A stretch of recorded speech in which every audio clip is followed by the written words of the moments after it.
Bir varmış, bir yokmuş. Ormanın derinliklerinde dost canlısı hayvanların yaşadığı güzel bir köy varmış. Bu köyde birbirinden farklı ama çok iyi anlaşan iki arkadaş yaşardı. Biri heyecanlandığında veya korktuğunda etrafa istemeden koku yayan ama çok sevimli bir kokarca olan Pırt. Diğeri ise her zaman enerjik, yerinde duramayan meraklı bir sincap olan Zırt. Bir gün Zırt büyük çınar ağacının tepesinden aşağı süzülerek Pırt'ın yanına geldi. Pırt, duydun mu? Ormanın en derin yerinde büyülü bir meyve ağacı varmış. O meyveyi yiyen hayvanlar hiç yorulmazmış. Hadi gidip bulalım, dedi heyecanla. Pırt biraz düşündü. Ama Zırt, orman çok büyük ve tehlikeli. Kaybolursak ne yapacağız, diye sordu.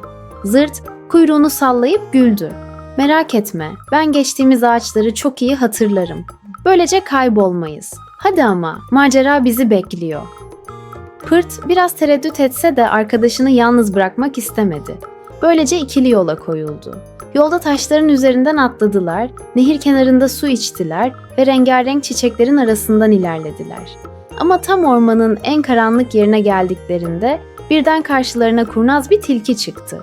Tilkinin gözleri parlıyordu ve sinsi bir şekilde gülümsüyordu. "Ah küçük dostlar, ormanın bu tarafı tehlikelidir. Burada ne arıyorsunuz?" diye sordu tilki. Zırt hemen öne atıldı. "Büyülü meyve ağacını arıyoruz. Sen biliyor musun?" Tilki gözlerini kısarak gülümsedi. "Tabii ki biliyorum. Hatta sizi oraya götürebilirim. Ama önce küçük bir iyilik yapmalısınız." Pırt merakla sordu. "Ne istiyorsun?" Tilki sahte bir masumiyetle kuyruğunu salladı. "Şu büyük kayanın arkasında yiyeceklerim var ama onu hareket ettiremiyorum.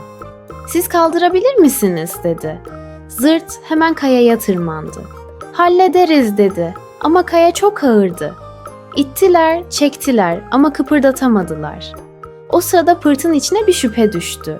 Tilkiye döndü ve "Bu yiyecekleri neden buraya sakladın?" diye sordu. Tilki sinsice güldü. "Aslında burada yiyecek falan yok ama sizin gibi küçük ve saf hayvanları yakalamak için harika bir tuzak var," dedi ve aniden ileri atıldı. Pırt ve Zırt korkuyla geriye sıçradılar. "Sizi yakalayacağım ve ormandaki en aç hayvana satacağım.